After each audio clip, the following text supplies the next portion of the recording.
Facts you should know about the Pope and the Vatican. Pope Leo XIV, born Robert Francis Prevost on the 14th of September 1955, in Chicago, Illinois, ascended to the papacy on the 8th of May 2025, to become the 267th Pope of the Roman Catholic Church and the first American-born pontiff in the entirety of its 2,000-year history. He is also notable for being the first pope from the Order of St. Augustine and holds dual citizenship of the United States and Peru, reflecting his extensive missionary work in Peru. Pope Leo XIV was raised in Dalton, Illinois. He was the youngest of 3 brothers in a devout Catholic family before his sojourn into the priesthood. His father, Louis Marius Prevost, served as a school superintendent, while his mother, Mildred Martinez, was a librarian, deeply involved in parish life, a background that prepared him for an elite status. In 1977, he entered the novitiate of the Order of St. Augustine in St. Louis and made his solemn vows in 1981. He pursued theological studies at the Catholic Theological Union in Chicago, earning a degree in theology. His missionary journey began in 1988, when he was sent to Trujillo, Peru, to direct the formation program for Augustinian aspirants. His deep commitment to the Peruvian people led to his appointment as Bishop of Chiclayo in 2015. He was appointed as the prefect of the Dicastery for Bishops and president of the Pontifical Commission for Latin America in 2023. This positioned him at the heart of church governance and reform. He emerged as Pope from the 2025 Papal Conclave as a consensus candidate. He is appreciated for his moderate stance and bridge-building capabilities. At 6:07 p.m. on the 8th of May 2025, white smoke billowed from the Sistine Chapel chimney, signaling his election as Pope after 4 rounds of voting. He chose the name Leo XIV, honoring Pope Leo XIII and his emphasis on social justice. The Pope's inaugural address emphasized peace, unity, and the role of the Church founded by Jesus Christ in Matthew 16 verse 18 as a guide in terms of human dignity amidst all forms of uncertainty. He has been recognized for his calm demeanor and traditional approach. The Pope, from his seat in Rome, is simultaneously a moral voice on the world stage, the spiritual shepherd of over 1 billion Catholics and Vatican City's head of state. As Pontifex Maximus, Latin for supreme bridge builder, and successor of St. Peter, he enjoys full authority over the universal church in matters of faith and morals.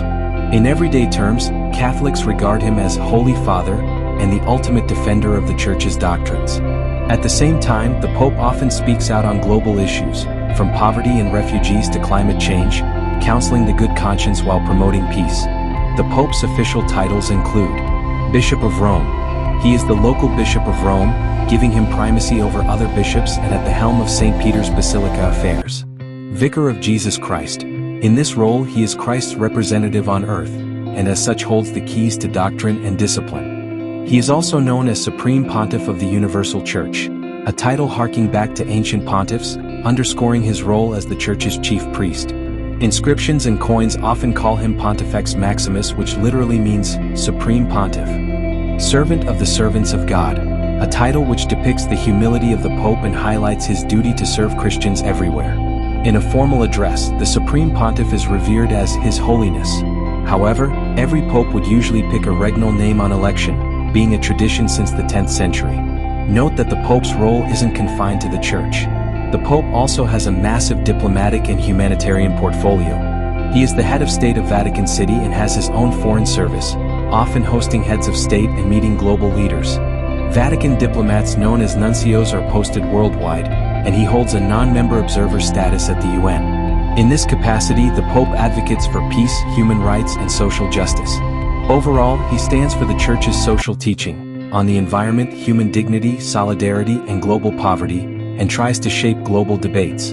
Through his words and trips, the Pope serves as a moral conscience on world issues, influencing conversations on peace, climate, migration, and human rights. The Pope would pray for and shepherd the faithful, safeguard Catholic doctrine, ordain bishops, issue teaching documents, meet foreign leaders and foster dialogue, and inspire humanitarian aid, often through the Vatican's Caritas Network and Peter's Pence Charity.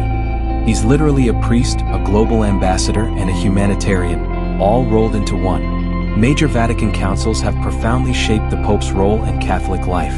Vatican I, 1869-70, defined core doctrines on the Pope himself. Its Pastor Aeternus Constitution solemnly declared papal primacy and infallibility when speaking on faith and morals. This gave the Pope clear universal authority within the Church and cemented the fact that the Pope is Peter's direct successor on earth. Vatican II, 1962–65, modernized nearly every aspect of Catholic practice and encouraged a dialogue with the modern world. Notable reforms included celebrating Mass in the local languages instead of only Latin and a focus on lay participation. Vatican II also promoted religious freedom and ecumenism with other Christian churches and respect for non-Christian faiths as well. In effect, Vatican II broadened the Pope's focus. Today he dialogues with secular society and other religions as part of his ministry. The Holy See, which is the Pope's international jurisdiction of the Vatican, is a global player in the United Nations. Since 1964, it has observer state status at the UN, including UN General Assembly and even the Security Council. The Holy See uses this platform to echo its values in international policy. For example, it has championed humanitarian and peace initiatives. Its representatives at the UN have lobbied for civilian protections in war zones and diplomatic solutions to conflicts in general. The Holy See does not vote in the Security Council, but it observes all open meetings and is sometimes invited to speak on issues like disarmament, conflict resolution, refugee aid, or poverty. In this way, the Vatican quietly influences global norms on peace, human rights, and international solidarity, amplifying its pastoral mission at the world's diplomatic roundtable. Beyond teaching the doctrines of peace, the Pope would also oversee Vatican finances. The Vatican City State and the Holy See publish annual budgets. For instance, the 2023 Peter's Pence report, which is considered the Pope's charitable collection, showed about €52 million in revenue and €109 million in expenditures, mostly dispersing previous reserves for aid projects. Despite scrutiny, Vatican finances have often been tight. The latest audited accounts revealed an €83 million deficit for 2022. In summary, the Pope sets the Church's economic and social mindset through encyclicals and documents, and also indirectly influences actual Vatican finances, including annual budgets and charity funds. In practice, Vatican accounts and financial statements, now publicly released, are part of his stewardship responsibilities, ensuring that the Church's temporal goods serve its spiritual mission. Vatican City State is the world's smallest territory, created by the 1929 Lateran Treaty. It exists to guarantee the Pope's temporal sovereignty. The Pope is its absolute oligarch, head of state, legislator, judge, and executor of laws. He appoints all officials. In practice, he delegates most civil duties to the Pontifical Commission for Vatican City State, a legislative body of 6 cardinals chaired by a president. This commission meets regularly to pass laws, which the Pope is expected to approve. The Governorate of Vatican City handles day-to-day administration, such as museum management, postal service, utilities, printing, etc. Vatican City's court system is similarly linked to the Church. Civil disputes fall under Vatican tribunals, with the ultimate appeal to the Apostolic Signatura being the Church's highest court system. Canon law is the Church's legal code, and forms the backbone of Vatican law. It is the first source of the state's legal system. In the year 2000, John Paul II promulgated a new fundamental law, like a constitution, for Vatican City, laying out its institutions and citizens' rights.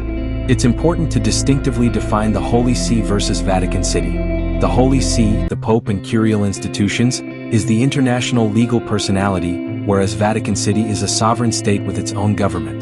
The Pope sits at the top of both. Italy, by treaty, recognizes the Pope's full sovereignty over the Vatican, so the Italian police guard Vatican borders and handle security in St. Peter's Square, which is extraterritorial Italian territory. Thus, Vatican City's governance is a unique blend of ecclesiastical canon law from the Church and civil administration like any other state, all under the Pope's ultimate authority. The stunning tradition of white smoke and black smoke is how the world knows when a conclave has elected a new pope. This practice goes back centuries. From at least the 15th century, the cardinals have burned their paper ballots in secrecy, so white or black plumes emerged from the Sistine Chapel chimney. Originally, observers didn't even know what they meant, but by the early 20th century the Vatican formalized the signals. Today, black smoke, from adding damp straw or a bit of tar to the burn, unmistakably means that there is no final decision of Pope yet. On the right hand, white smoke, created by a hot burn, now aided by chemical additives, means we have a Pope. And at that moment the senior cardinal deacon steps onto the St. Peter's balcony to proclaim Habemus Papam, which means we have a Pope, in Latin. Even after the latest technology, the Vatican still relies on this dramatic smoke signal, a centuries-old system from the year 1274 rooted in ubi periculum and refined by history. For clarity, the Vatican now also rings the bells of St. Peter's Basilica as extra confirmation after the white smoke. By canon law, only cardinals under 80 years old may be electors. For example, at the recent conclave, there were 135 age-eligible cardinals, with 133 actually casting ballots, which is the largest number of papal conclave votes ever. During the conclave, the cardinal electors meet to concentrate in privacy. No phones, no media, no contact with the outside world. Each day up to 4 secret ballots are taken, 2 in the morning, 2 in the afternoon. Ballots require a 2/3 majority to elect. After each vote, the ballots are burned. If the vote is inconclusive, a bit of damp straw is mixed in to produce black smoke over the chapel, telling the outside world that the choice of pope is yet to be concluded upon. If someone finally gets the required 2/3, the ballots, sometimes in a second flue, will burn pure, raising white smoke, announcing the emergence of the pope. Once white smoke appears, the senior cardinal deacon steps out on St. Peter's Basilica balcony and pronounces Habemus Papam, officially naming the new pontiff, whom the cardinals have chosen by vote. In a nutshell, a conclave is an ancient ritual of voting, secrecy, and smoke signals, ultimately merging divine tradition with democracy in black and white. In Pope Leo's address, he asked us to remember Pope Francis, who also blessed his people before leaving the earth, staying steadfast to the faith. Finally, the Holy See leverages diplomacy and intelligence. With relations in over 180 countries, the Vatican often learns about plots via its nunciatures, also known as embassies. Popes cultivate friendships with world leaders and intelligence services, so it has eyes and ears globally. The Church also runs its own informal networks, such as relief workers and educators who report rising tension or dangers. Always remember that the Holy See of the Vatican City is the only non-governmental organization with a seat in the UN Security Council, as well as an advocate for a safe haven here on Earth. Also, have you noticed how our Pope was christened as Robert, preparing him for supreme leadership during the era of artificial intelligence and robotics? If you watched and followed until now, you probably enjoyed this post. Please add in the comments what you feel about your Pope, the Holy See, and the Vatican, and kindly follow, like, and share to be more aware and updated. Please like, share, and comment for more. Cheers.